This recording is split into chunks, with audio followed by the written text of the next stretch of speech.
Yo, yo, yo, yo, yo. Okay. Yo, it's time for another review with Dan E. Celebrating Cena, cause you can't see me. Whether he's seen Nation or repping the chain gang. He's like non-point, he takes you to the pain. Whether he's acting or wrestling, he's still tough. And his key to success is never give up. So all you haters out there that chant Cena sucks, he makes money with your shirts cause he just don't give up. Wow. Welcome, everybody, to another special edition of The Danny Show. I'm your host, Daniel Cody, and judging by the emulation I just did, obviously today is the day of John Cena. And today, as a custom on this show, I will give you my picks, and there are so many, but this is just part one. I'll probably have to do a part two next year, but for now, here's part one of my top 10 favorite matches from John Cena. Starting at number 10, we got, and it's so ironic to do this now, but starting at number 10, we got to do John Cena versus Rusev at WrestleMania 31. Let's just say, for much more personal, current reasons, I have to put this match on the list. I mean, this match at WrestleMania 31 was built as USA versus Russia. But I'm not going to get too political about that, although you'll probably agree with me, but still, I'm going to obey my own rules. The match was built as USA versus Russia, and Rusev was, even though he's from Bulgaria, he was a Russian supporter, and Lana is of Russian descent, whom he later married. And before I go any further, let's just say the irony of this was Rusev, the angles that he played was so ahead of his time. You have the pro Russia angle that he had, which, considering the times we're living in now, I'm glad WWE remove that angle. But you have that, and then you have, after the Russia angle, you had the angle with him in the relationship with Lana, which kind of reminds me of the relationship with Kim and Kanye, because when Rusev and Lana broke up, Lana started dating Summer Rae, and Summer Rae started dressing up like Lana and tying her hair up just like Lana. Kind of like how Kanye West dates a woman that looks just like Kim. Now, I'm not telling anyone what to do, and I'm not trying to get celebrity, political, or anything like that. I'm just saying that, ironically, those angles were way ahead of their time, ironically. But because of the personal, serious times we live in, I'm just going to include this match. Thoughts and prayers to the people of Ukraine, by the way. But let's get down to business. The match that Rusev and Cena had at WrestleMania 31 was great. And of course, it was underappreciated as a move, but we also saw a leaping stunner from John Cena, which is a little bit like Stone Cold, except different. But nonetheless, this would be the match where John Cena would defeat Rusev to win his U.S. Championship, which is a championship he hadn't won in, say, literally 10 years. I think it's been, was it 10 years or 11? Literally, it's been a decade, bottom line. Either way, great match between Rusev and Cena, WrestleMania 31. And of course, they had some great matches down the line also, including the I Quit match, in which Rusev quit in a different language and Lana confirmed it. But it will be said in English when Charlotte quits next week, in a couple of weeks. At number 9, we have John Cena versus Mark Henry at Money in the Bank 2013. First off, this is one of Mark Henry's best matches that he did not win. Nonetheless, it was a great match that came because Mark Henry pulled a late April Fool's in the summer, saying he was retired, but he went after John Cena and took a chance to get the World Heavyweight Championship. And boy, did they have a match at Money in the Bank. And it wasn't the attitude adjustment that put Mark Henry down. At first, Cena tried to do it, but Mark Henry is so heavy, so Cena couldn't get him up. The time he did get the Attitude Adjustment, formerly known as something else, Mark Henry kicked out. Nonetheless, an epic match, and it wasn't until he used the STF that Mark Henry would tap out. So John Cena retained the championship by submission. Moving on to number 8, we have John Cena versus Randy Orton, who is now celebrating 20 years into his career, as is John Cena. Those two had a great match, and the match that I'm featuring on this countdown is a match between Orton and Cena at SummerSlam 2007. It was their first meeting together, and it did not disappoint. And if you pay close attention, even though Randy Orton was becoming a cold-blooded heel, he was a heel for the most years, but he was beginning to discover his cold-blooded self. So even though that happened, fans were very split between Orton and Cena that night, and we saw the best of Orton. We didn't see the punt kick that he started doing and making famous, but we did see an RKO, or Randy put it there, but Cena kicked out, went for the attitude adjustment before it was called that, because we were still under ruthless aggression times. Nonetheless, the AA is what would defeat Randy Orton at SummerSlam 2007 in their first meeting that did not disappoint. Speaking of Randy Orton, if you haven't seen it already, be sure to check out my favorite matches review from Randy Orton, which is also on the Wrestling Birthday Tribute playlist, as will this be very soon. So, at number 7, that same year, a few months prior, we have John Cena versus Shawn Michaels at WrestleMania 23.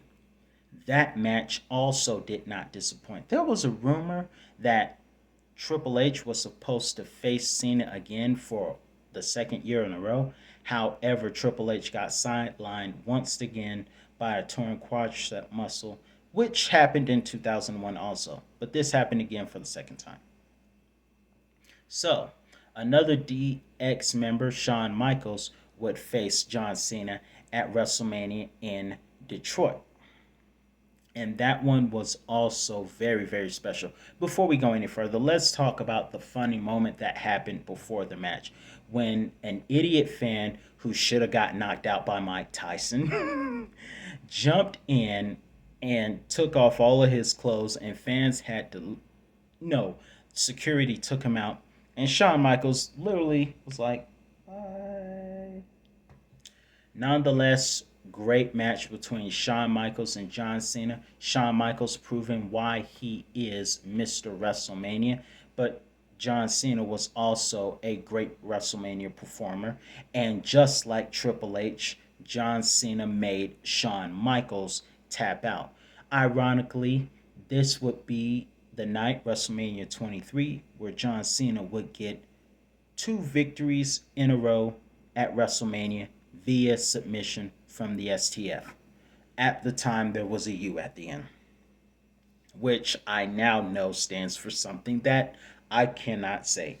Can you believe I did not know what that move stood for back in the Ruthless Aggression era? I really was that innocent. I didn't even know what those 2 words that DX said when it says, "We got 2 words for you." I didn't get the meaning of that. Even though wrestling was not PG, somehow I maintained my innocence for so long. God is amazing. Either way, at number 6, we have John Cena versus CM Punk. Some of you may remember that amazing rivalry, one of which can be played on WWE 2K15 in the 2K showcase known as Hustle, Loyalty, and Disrespect. However, this match that is on the list is from CM Punk versus John Cena on an episode of Raw on February the 25th, 2013, which was one of Raw's greatest matches, and it was a number 1 contenders match to determine who will face The Rock at WrestleMania 29. Eventually, as we learned, it would be John Cena, but not without a fight. Those two brought everything. We saw the go to sleep. We saw the Anaconda Vices. We saw them trade go from Anaconda Vice to STF. We even saw CM Punk pull out a pile driver, which is something you don't see often from Punk. But they brought some of the best moves. I think we saw John Cena do a Hurricane, which is something you don't see often from Cena. But either way, great match. And it didn't take one, but it took a couple of attitude adjustments to put CM Punk down 1, 2, 3, and this would be the last time they faced off against each other. But it would be one of the best matches they had. Moving on to number 5, another great rivalry between John Cena and Edge. This one took place at Unforgiven 2016 in a TLC match. This match, ironically, if for those of you who've been watching lately, we've noticed how even as heels, if you go to your hometown, you get a lot of love and you get a great ovation. Dr. Britt Baker, say it with me, DMD, recently went back to Pittsburgh for an episode of AEW Dynamite and got a huge pop. MJF, of all people, actually got a pop in his hometown of Long Island. His own parents can't stand the man, but he got love from his hometown crowd. And as much as Edge was the heel everyone loved to hate, and this was before Edge went all dark and stuff with Damian Priest, that's what happens when you sit under the apostolic ministry of darkness with The Undertaker. But this was before all of that. But Edge and Cena had a great rivalry, and this match was also great. We saw Lita interfere. Only Lita can get involved in a TLC match. She did it at 2000 in SummerSlam, and she did it here at Unforgiven 2006. And both JR and the King called Lita something that rhymes with which I will not repeat. But either way, great TLC match with an awesome ending of Cena doing the attitude adjustment as Edge went flying through 2 tables, and Jim Ross is like, Jesus Almighty! So great match, and Cena won back the WWE Championship and got maybe 35% of the crowd to be happy. Moving on to number 4, we have in the same year, we have John Cena versus Triple H at WrestleMania 22 in Chicago. Now, I mentioned Shawn Michaels tapping out earlier, but this was a match between The Game and John Cena. Also, a first time meeting between those two that took place in Chicago, WrestleMania 22. And while we didn't see a pedigree from Triple H, the crowd shockingly was mostly behind Triple H than they were for John Cena. I would say the crowd was 65% behind Triple H, while some were, I would say 45%, if I did my math correctly, behind John Cena. That didn't stop Cena from giving his best. Ironically, I mentioned CM Punk previously in the countdown. Fun fact, CM Punk was a part of John Cena's special Chicago style entrance at WrestleMania. But this match was great. The crowd was great.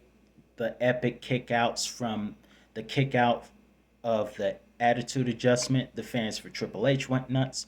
Then when the ref was put down thanks to Triple H, Triple H took the sledgehammer and hit John Cena with it.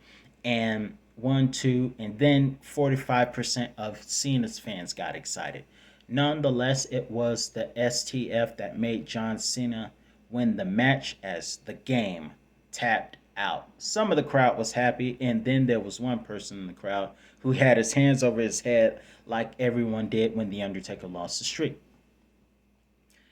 This one at number 3, we have John Cena versus AJ Styles at the 2017 Royal Rumble match.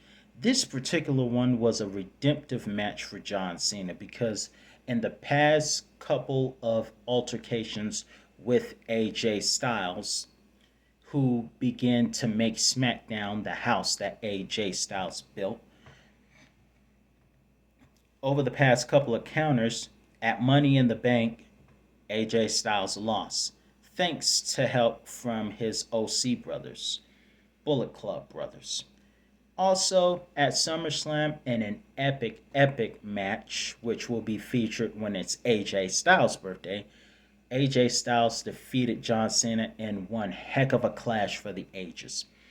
Then the triple threat match between AJ, Dean, and Mox and Cena, AJ won. So with this match happening, this was a must win for John Cena, and thankfully John Cena did win. But it took a lot of hard work because the Super AA from the top rope was not enough to keep AJ Styles down.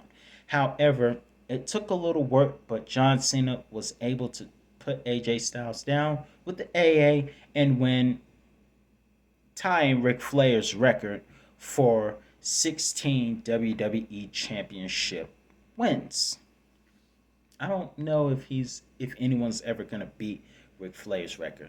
John Cena and Ric Flair share a record, but I don't think anyone's gonna break it. I don't know. Maybe. Don't know. But either way, at number 1, this is a match that WWE official channels will never show, and that is a match between John Cena and JBL in an I Quit match. That match, okay, first of all, Judgment Day 2004 and 2005 hosted some of the most bloodiest main events ever. And I actually liked them. I mean, with 2004, JBL was building himself up as the guy everyone loved to hate. He was Donald.